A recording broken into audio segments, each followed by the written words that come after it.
Hey guys, you've got to see this. I think it exposes something that the public has long been familiar with, but for some reason our medical establishment, they don't want to talk about it. And I posit the reasons why with, I think, a lot of hard data and evidence. We're talking about, people know there's this corrupting relationship between the media and the pharmaceutical industry because the pharmaceutical industry buys advertising, spends billions of dollars, it can influence the content. We know the pharmaceutical industry influences our political figures by making donations to the top of both political parties so that they will not hold congressional hearings about certain topics. They're allowed to help write the laws and policies. But there's a really critical element that I don't think we've talked about enough, and the book explores that. Why the medical establishment doesn't seem to notice the explosion in chronic diseases that has happened under all of our noses in the past 20 years. They're treating it and throwing pills at it, but not looking at root causes, seeming to ignore it and not notice it all the way up to the federal agency level. And it's because of the same corrupting influences that I think are endemic in this whole system. You know, I think it's fair to say.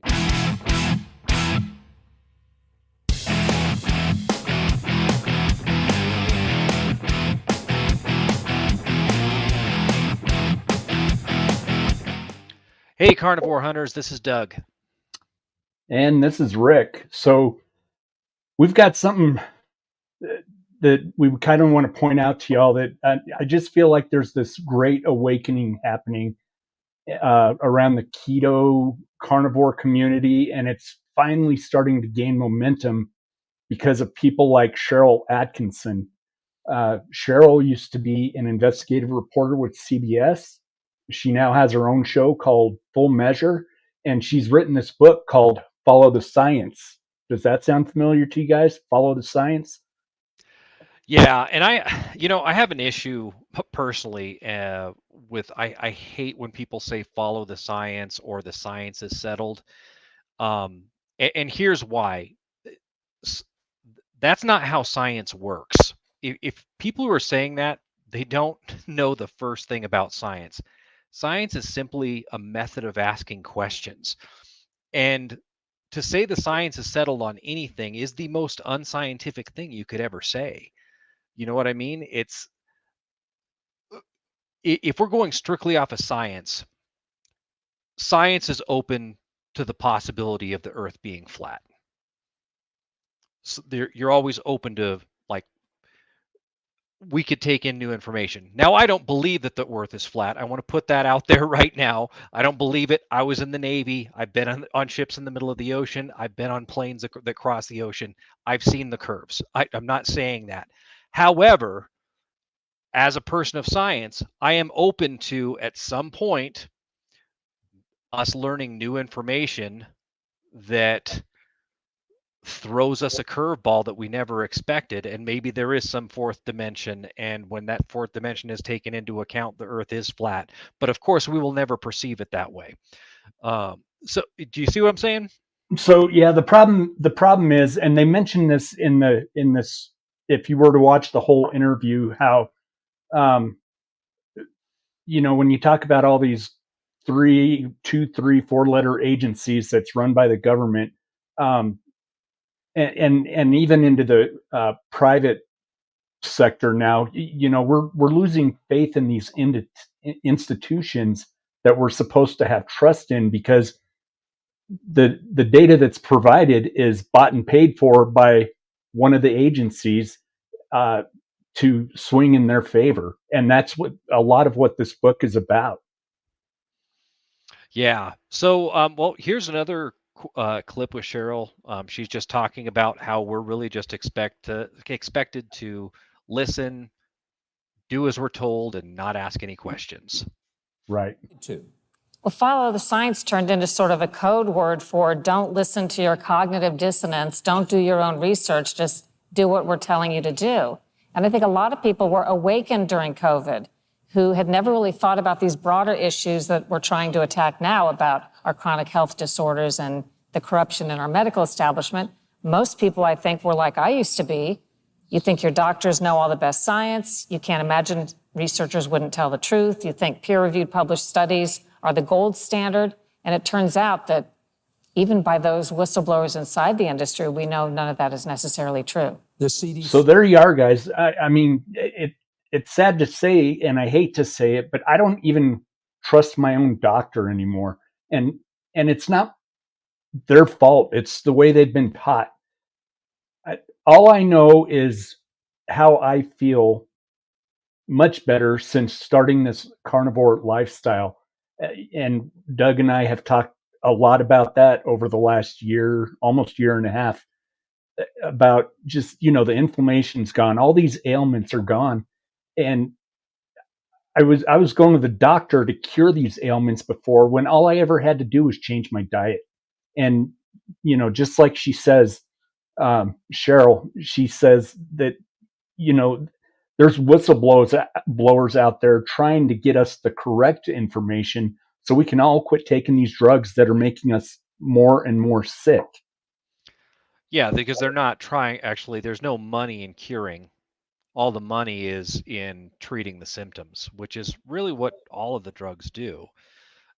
Yeah, the other thing that really struck me interesting was when she said they tell you to not do your own research. And I heard people say that during COVID. I've heard people say that with the carnivore lifestyle, that you shouldn't do your own research. They're basically saying you're not smart enough to understand this stuff. But remember back in the day, Rick, it used to be doing your own research. That was called reading. Yeah. They're like, go learn something. And now it's like, oh no. You're not capable of handling information. You just have to, let us do that for you. Right. I was looking at some of the reviews on this book, and I got a couple of quotes here I just want to run by you, and they're kind of fascinating. The first quote here says, "The deluge of TV drug ads began around 1997." I can remember that because that's when all the comedians were making jokes about this drug's going to give you blah blah anal bleeding and all this other stuff. So Except for they weren't jokes; they were actually saying that stuff. yeah, that's true. They just did it in a funny way, I suppose. Right. Anyway, by 2020, this is interesting. Listen, by 2020, the pharmaceutical industry accounted for 75% of all televised ad spending in the U.S., adding up to $4.58 billion. And I'd be willing to bet the vast majority of that goes to the corporate media.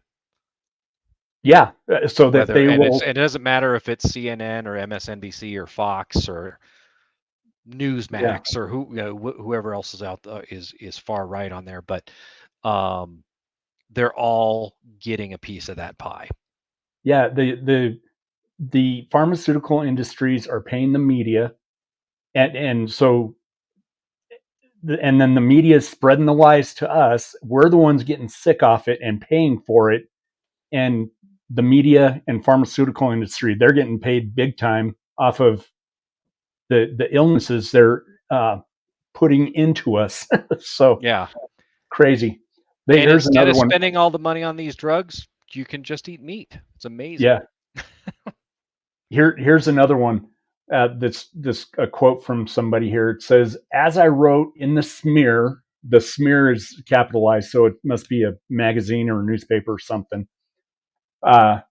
There's an entire cottage industry made up of experts for hire, nonprofits, LLCs, super PACs, websites, foundations, PR companies, global law firms, and crisis managed specialists who make a living off of destroying those who dare to come down on the wrong side." I mean, how often are we seeing that in today's corporate world, government, everywhere? Mm-hmm. If you come down on the wrong side, they're going to squash you like a bug. And the wrong side is usually actually the right side. The correct side. The correct side, yeah. So, I mean, but it couldn't be more true because we're seeing it every day. Every single day we're seeing this. Yeah, and I mean, all you have to do is the studies are out there. You can listen to the carnivore doctors or some of these other whistleblowers in the pharmaceutical industry, to hear the other side of things. And yeah, decide for yourself what you want to do for your own health. It is your health. You're not required to listen to your doctor. The doctor works for you. You're still paying your doctor. So, that would be, if you take one thing away from this, guys, it would be, think for yourself again. Go get back to critical thinking. The keystone of critical thinking is to question everything and everyone, even us. We're just sitting here talking shit. But Yeah. I haven't read the book. Doug hasn't read the book. We just came across this within the last couple of days and thought it was important. I do intend to read it. So, if there's anything more that comes out of this that we feel like you guys should know, we'll definitely let you know. But I would encourage everyone to read this book, or if you're not doing your own research, please start doing your own research. Yeah. At least hear the other side. At least, so if nothing else, even if you don't change your mind on a particular subject, get to understand the other side's arguments better. Yeah. So, all right, guys, I think that's all we have for today. That was a short one, but thank you guys for tuning in. Yeah, have a great night, and we'll see you guys next time.